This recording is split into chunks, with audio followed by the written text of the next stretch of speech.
salaam wa rahma salaamu aleykum wa rahmatullahi aleykum ñu ngi nuyu ñëpp di nuyu mbokk àdduna fépp fu ñu internet di seetaanee ci monde bi moo xam France la États-Unis Inde ba au bout du monde di leen dalaat seen émission bi di angle politique di waxtaan ci politique te nag politique du leen du dul l'art de gérer la cité ñi fi nekk di bay seen waar donte defuñu politique pure et dure ñoom it ci lañ bokk ba tax tey ñu am invité boo xam ni kilifa la ci gox bi nga xam ni fi lañ dëkk di la commune de Mbao macha allah di fi def ay jéego boobu ba tey ñu gën ko ràññee ci jamono ji nga xam ni jamonoy pandémie la jamonoy tiis la jamonoy ragal la muy kan le docteur Alioune Badara Kane Diouf moom lañu dalal tey seen émission angle politique ñu war a waxtaanee réew mi waaye war a waxtaanee fii nga xam ne mooy commune de Mbao. waaw salaamaaleykum Tra maa ngi lay nuyu bu baax a baax di nuyu sa mbokk téléspectateurs yëpp comme ni nga ko waxee donc ñu nekk fépp à travers le monde ñu leen di nuyu bu baax a baax di leen wax ne kontaan nañ di ñëw ci émission bi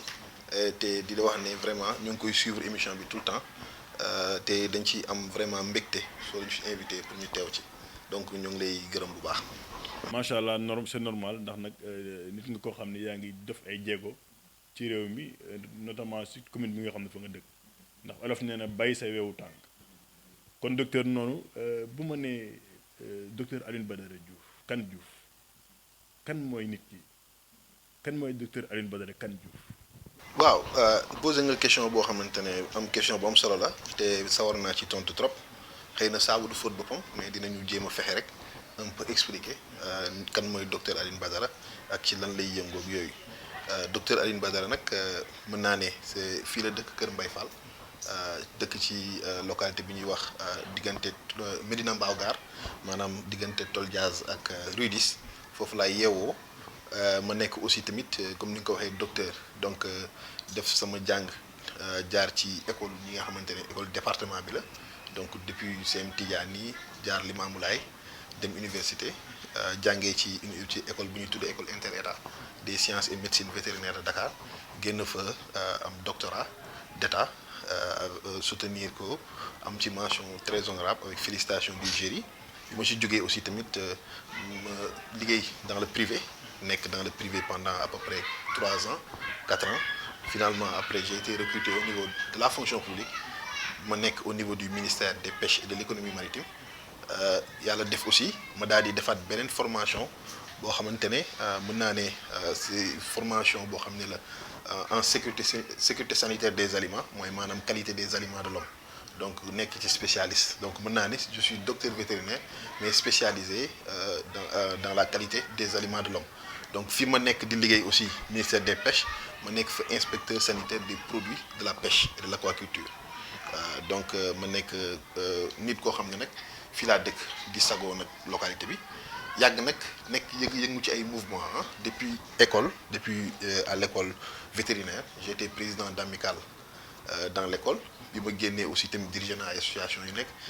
bokk naa aussi dans les mouvements politiques en 2012 j'ai fait partie des acteurs yi nga xamante ne mën naa ne fii dans la commune ñun ñoo fal le président Macky Sall donc waaw oui nekkoon secrétaire général UVO ku dégg UVO di nga xam donc muy unité de vigilance opérationnelle donc liggéey pour que président falu en 2012 donc ma nekk aussi tamit présentement secrétaire général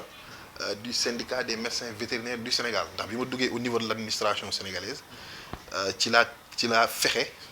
liggéey ak les vétérinaires yi nekk au niveau de l'administration ñu créer un syndicat et je suis nommé le secrétaire général du syndicat c'était pour xeex quelques causes yoo xamante ne fekk nañ ko fa mu nekkoon ay injustices yoo xamante ne vétérinaires ñu ngi koy dund te joué nañ ci rôle boo xamante ne actuellement vraiment ñu ngi commencé di considérer les vétérinaires ba vraiment présentement même gis nga am na benn décret bu génn fan yi boo xam ne boole nañ ci les médecins vétérinaires les dentistes et les pharmaciens yóbbu leen à l'âge de 65 ans donc xeex boobu je fais partie des acteurs yi nga xam ne ñoo ko gën a xeex donc mu ngi noonu daal donc def naa ay affaires yu bëri macha allah yëngu naa aussi tamit ci commune bi ci lu bëri ci mouvement associatif yi ci association yi créé aussi tamit benn association bu tudd association des habitants de Médina Mbao Gare suqali Médina Mbao Gare loo xam ne c'est des acteurs volontaires donc ñu nekk di liggéey vraiment ci kii ba récemment nag ci lañ mettre en place un mouvement qu'on appelle le mouvement Matal mouvement ànd taxawal Kër Mbaye Fall boo xamante ne donc on y travaille donc c'est un mouvement social citoyen qui œuvre pour la bonne localité pour la bonne marche de la localité de Kër Mbaye Fall donc moo ngi noonu daal donc xëy na peut-être saabu du fóot boppam mais jéem naa def au moins un peu voilà sama présentation. macha allah ngay médecin vétérinaire ba pare nekk ci fonction publique mais seen maanaam pàcc boobu ci wàllu médecine ban problème la am ndax sénégalais yi la plupart dañuy yaakaar ne loolu bokkul sax ci médecine seen ñàkk xam parce que boo nee vétérinaire rek pour ñoom bon comme que mala yi la ah lépp loo xam ni animaux la et truc duñ ko gaaw a boole ci médecine te gis nañ taxawaay boobu nga am aussi ci pandémie bi mu mel ni te nga si joxe explication yu leer kon nag médecine la waaw. waaw médecine vétérinaire xëy na dañ ko xamul dans nos zones là surtout en Afrique mais boo demee en Europe wala nga dem aux États-Unis wala nga dem dans les grandes puissances le médecin vétérinaire foofu dañ koy xool d'en haut parce que dañu xam capacité ak li nga xamante ne mën na ko apporter tey organisation onusienne yëpp accepté nañ que maintenant on ne parle plus de santé humaine wala de santé animale mais on parle de santé unique wala global health maanaam dañuy boole santé yëpp te loolu li koy firndeel bëri na parce que tey boo xoolee majeure partie feebar yi nga xamante ne tey dafa jaaxal àdduna souvent bu génnee dafay jaaxal àdduna mën nañ tuddee les maladies émergentes et réémergentes c'est des maladies yoo xam ne souvent su génnee rek dafay jaaxal àdduna bokk na ci Ebola par exemple bokk na ci aussi grippe aviaire bokk na tey ci coronavirus donc yooyu yëpp ay xeetu maladies yi nga xam ne souvent on les appelle des zoonoses quand on parle de zoonoses on parle des maladies transmissibles des animaux vertébrés vers les hommes mooy maanaam maladies yi nga xam ne dafay jóge ci mala yi jëm ci nit ñi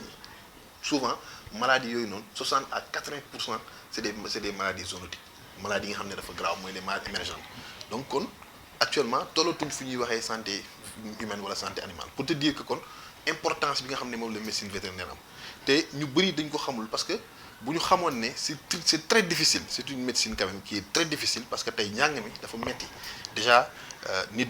déjà boo duggee foofu tu fais 6 ans ou 7 ans pour génn comme boo amee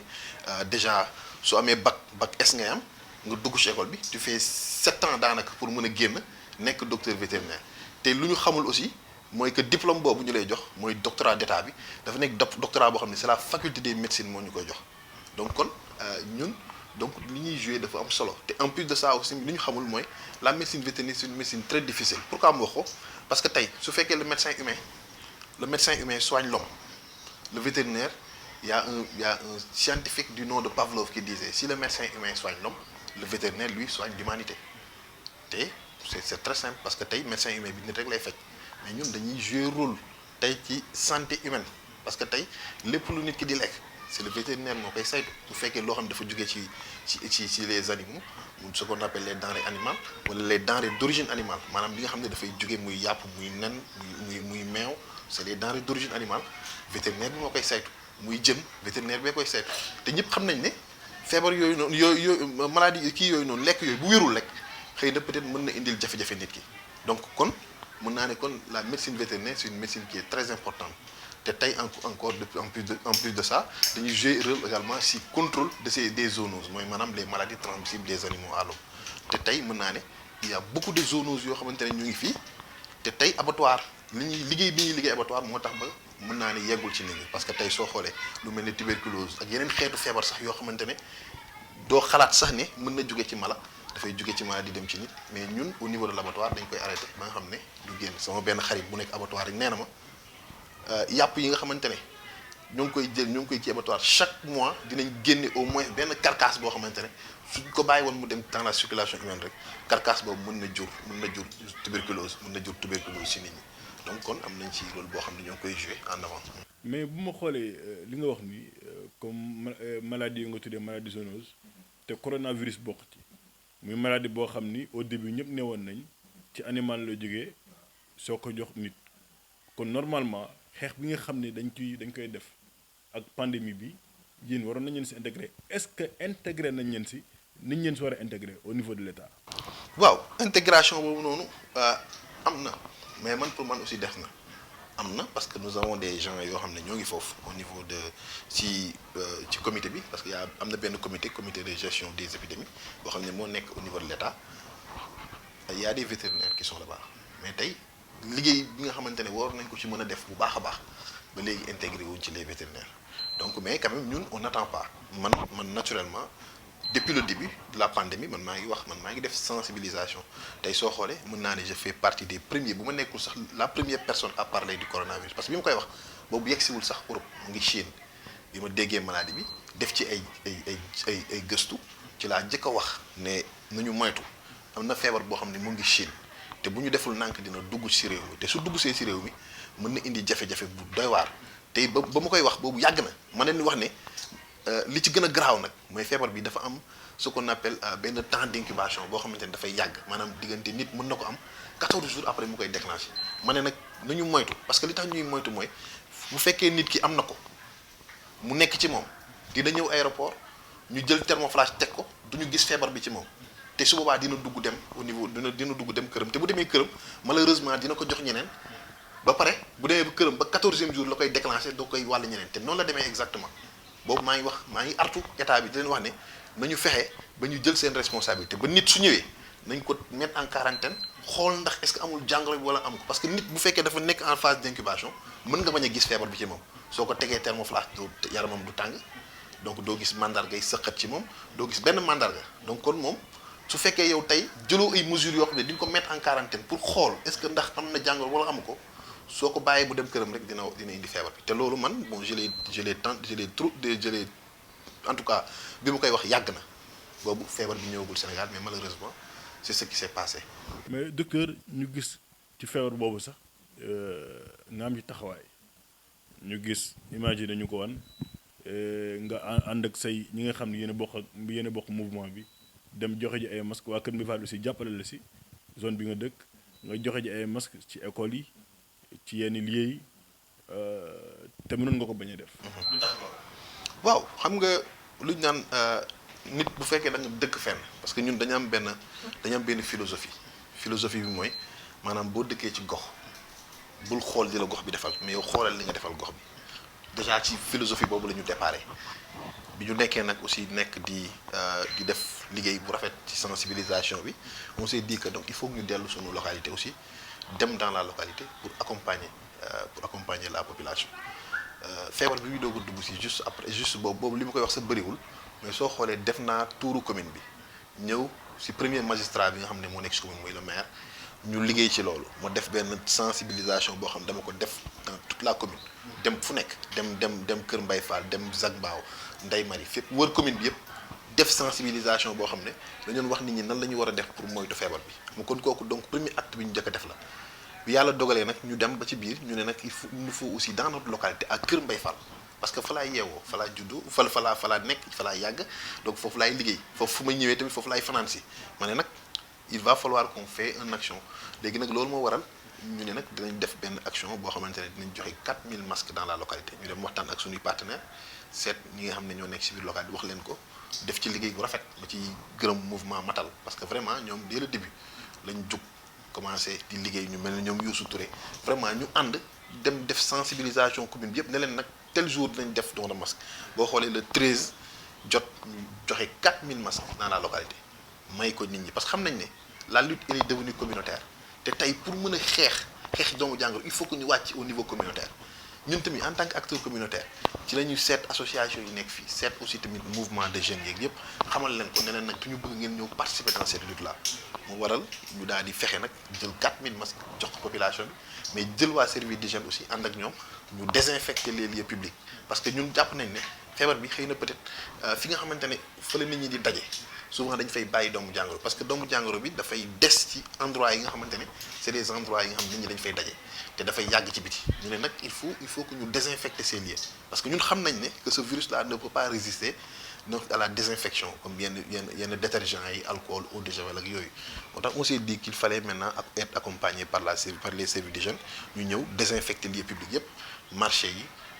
désinfecter waale aussi bi jàkka yi parce que xam nañ ne lieu de culte yi période boobu lañ koy doog a ubbi te forte rassemblement humain de fer ñu profité aussi désinfecter jàkka yëpp vraiment désinfecter waale lieux publics yi après defaale sensibilisation mais aussi ñu taxaw aussi tamit ci problème Kër Mbaye Fall yi waxaale ko mettre que en nu parce que tamit ñun ci localité bi lañ dëkk xam nañ problème yi nga xamante ne moom la Kër Mbaye Fall am ñu ne nag nañ wax ci problème yi si boobu nag la ñu defaale point de presse bu ñu pare boo xamante ne dañ ci wax action yi ñu def mais aussi daal di continuer daal di profiter ci occasion pour waxaale dénoncer waale tali bi nga xamante ne déjà tali bi yeggul depuis 5 ans tali bi jëm Rue 10 jëm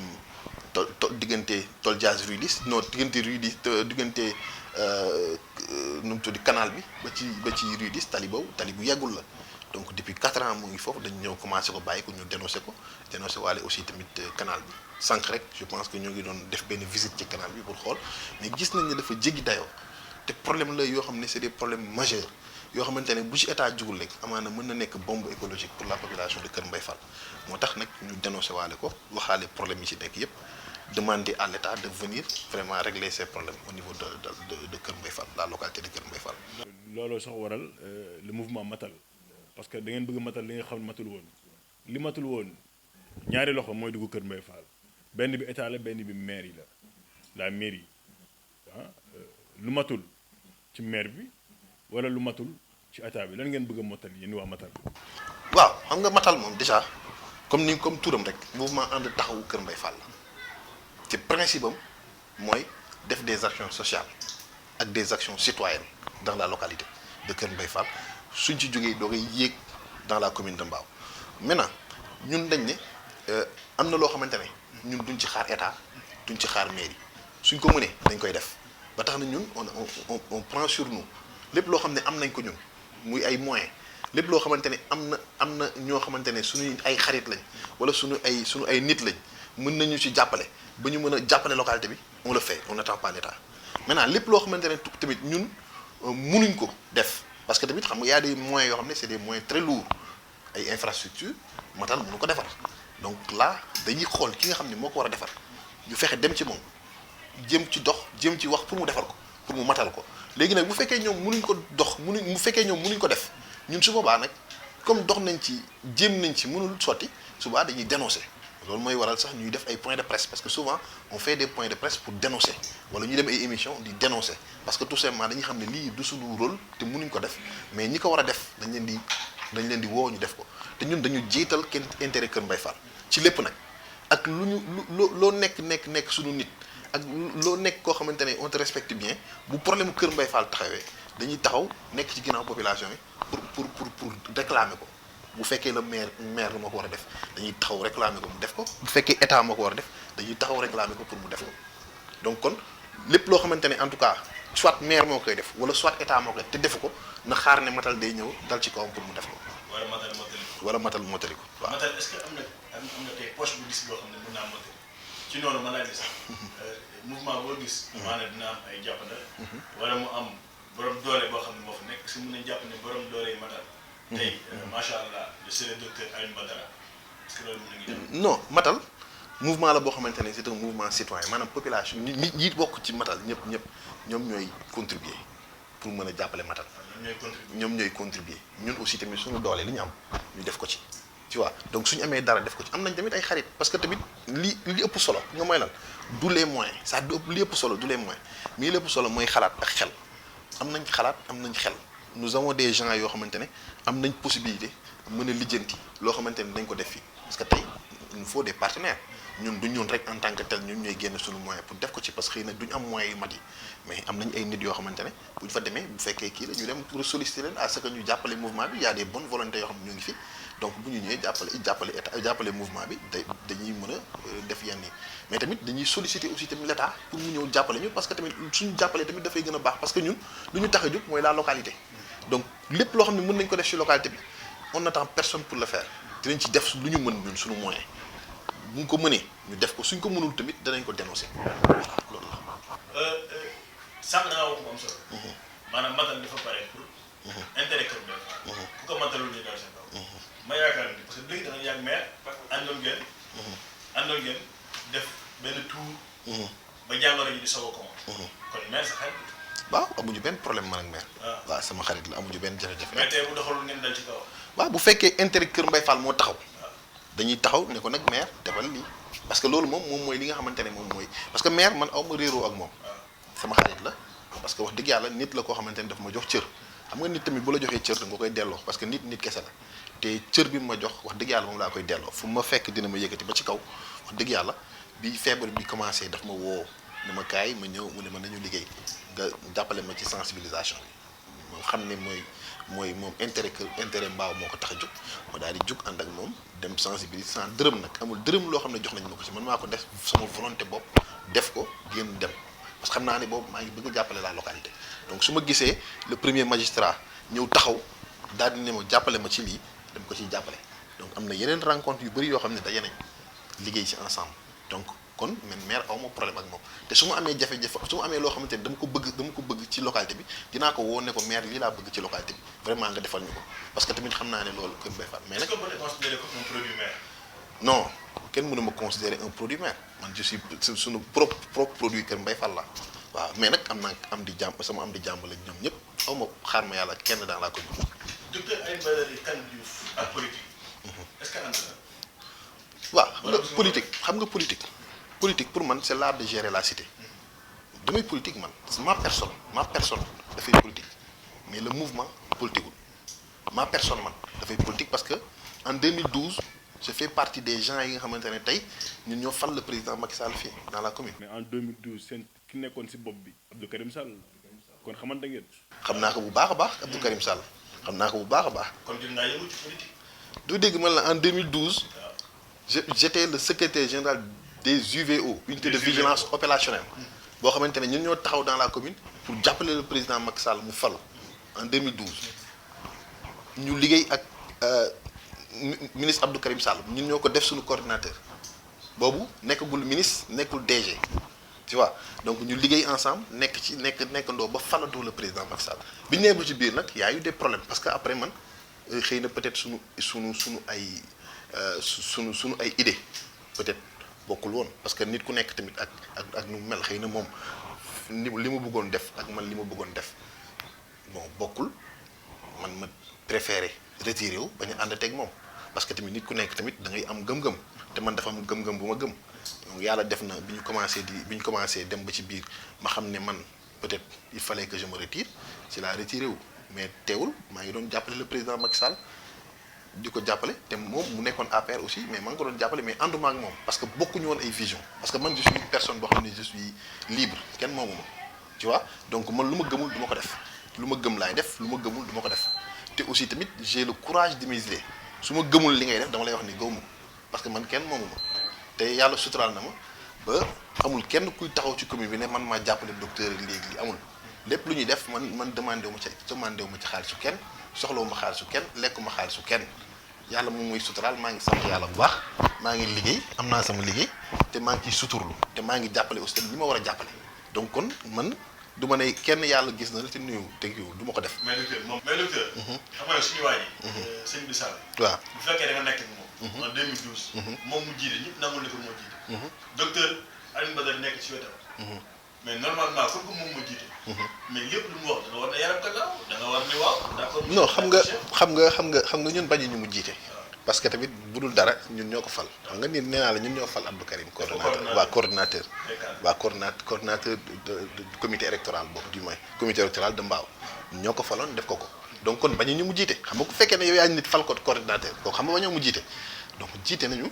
te aussi tamit d'accord nañ mais nag c'est pas que ni tamit idée bu mu wax